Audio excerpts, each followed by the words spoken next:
খাবারের নানা বাহারে চিলি পনির জমবে আহারে। চিলি পনির বানানোর জন্য পনিরগুলো কেটে নিলাম, তারপর পেঁয়াজ আর 3 রকমের ক্যাপসিকাম কেটে নিয়েছিলাম। তারপরে ফ্রাইং প্যানে সাদা তেল দিয়ে পনিরগুলো ভেজে নিলাম। পনিরগুলো ভাজা হয়ে গেলে উষ্ণ গরম জলে দিয়ে দিয়েছিলাম যাতে পনিরগুলো নরম থাকে।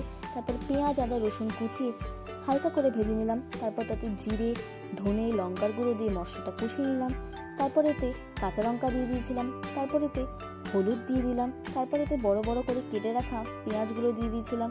তারপর টমেটো সস চিলি সস দিয়ে ভালো করে নাড়িয়ে ক্যাপসিকামগুলো দিয়ে আবার ভালো করে কষিয়ে নিয়েছিলাম।